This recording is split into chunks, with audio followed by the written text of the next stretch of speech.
Kita akan bahas sebuah kisah. Kisah tentang mimpi seorang anak muda untuk menjadi prajurit.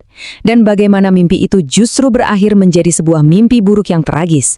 Ini juga kisah tentang perjuangan sebuah keluarga yang tak kenal lelah mencari keadilan. Sampai neraka pun saya kejar, saya minta keadilan. Coba bayangkan, ini adalah sumpah yang diucapkan seorang ayah di atas jenazah putranya sendiri, Prada Laki.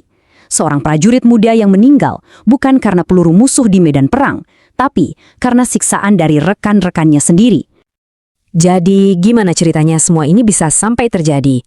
Pemicunya adalah sebuah tuduhan.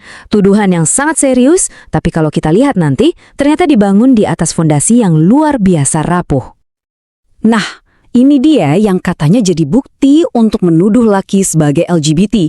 Sebuah tuduhan yang di lingkungan seperti itu bisa jadi hukuman mati. Tapi coba kita lihat satu-satu. Grup WhatsApp yang katanya cuma berdua, kenyataannya isinya 8 orang juru masak. Foto selfie pakai handuk? Ya ampun, itu kan hal yang biasa banget. Dan notifikasi sayang, ternyata di daerah asal Laki, di NTT, itu adalah panggilan akrab yang wajar. Jadi, buktinya apa? Tapi, yaitu hanya berdasarkan hal-hal yang bisa dibilang sepele tadi, interogasi pun dimulai. Dan ini bukan interogasi untuk mencari kebenaran ya, sama sekali bukan.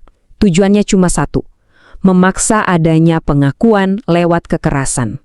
Setelah disiksa berjam-jam dengan tubuh yang sudah penuh luka, Prada Laki entah bagaimana berhasil kabur. Dia lari ke rumah ibu angkatnya yang gak jauh dari situ untuk cari perlindungan. Dari sanalah, dalam keputusaasaannya, dia melakukan panggilan video terakhir yang begitu memilukan kepada ibunya.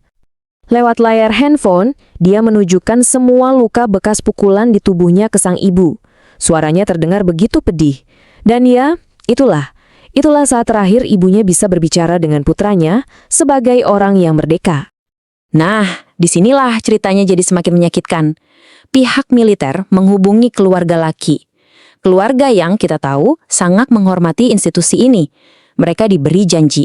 Janjinya adalah kalau Laki kembali, dia cuma akan dibina, bukan disakiti lagi. Keluarganya memohon, tolong jangan pukul anak kami lagi. Dan mereka mendapat jaminan. Iya Bu, percayakan pada kami. Tentu saja keluarga percaya. Mereka mengira yang terburuk sudah lewat.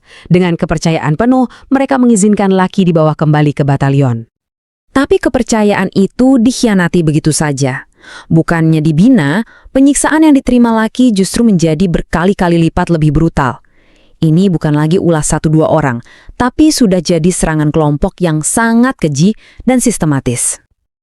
Lihat saja alat-alat yang dipakai. Ada kabel listrik, selang air, fan belt mobil, sampai gantungan baju dari besi. Laki dan 1 prajurit lain yang juga dituduh, Prada Richard, dipukuli tanpa henti pakai benda-benda ini. Semua dilakukan hanya untuk satu hal, memaksa mereka mengaku.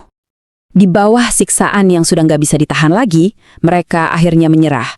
Menurut kesaksian Richard, dia sampai bilang ke Laki, "Luki, kita harus terpaksa berbohong mengaku, daripada kita 2 mati di sini." Mereka bahkan dipaksa melakukan tindakan-tindakan yang sangat merendahkan di depan para penyiksanya.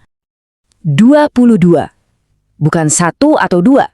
Tapi 22 prajurit didakwa terlibat dalam kematian Prada Laki. Angka ini nunjukin sebuah fakta yang mengerikan kan? Bahwa ini bukan lagi sekedar tindakan oknum, tapi sudah jadi sebuah kegagalan sistematis, baik dari sisi komando maupun kemanusiaan. Pada akhirnya, tubuh Prada Laki nggak kuat lagi. Dia dilarikan ke rumah sakit dalam kondisi sudah tidak sadarkan diri. Dan di sanalah perjuangannya berakhir. Dia meninggal dunia dengan luka-luka di sekujur tubuh sebagai saksi bisu dari semua penyiksaan yang dia alami. Tapi, Prada Richard, prajurit yang disiksa bersamanya, berhasil selamat. Dan ini sangat krusial. Kesaksiannya lah yang akhirnya membuka tabir kengerian ini. Keberaniannya untuk bicara, mengubah statusnya dari sesama korban menjadi saksi kunci dalam kasus ini. Perjuangan keluarga berlanjut di pengadilan. Mereka menuntut keadilan yang setimpal, yaitu dakwaan pembunuhan berencana dengan hukuman maksimal. Tapi apa yang mereka dapat? Tuntutan dari jaksa hanyalah penganiayaan yang menyebabkan kematian. Sebuah jurang yang sangat dalam antara rasa keadilan keluarga dan tuntutan hukum yang ada.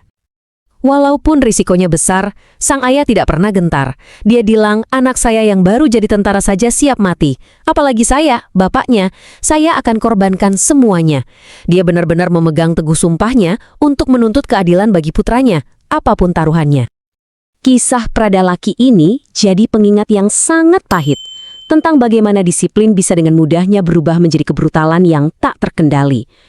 Ini meninggalkan kita semua dengan satu pertanyaan besar yang terus menggema. Kalau kekuasaan sudah disalahgunakan seperti ini, siapa yang bisa dan berani meminta pertanggungjawaban?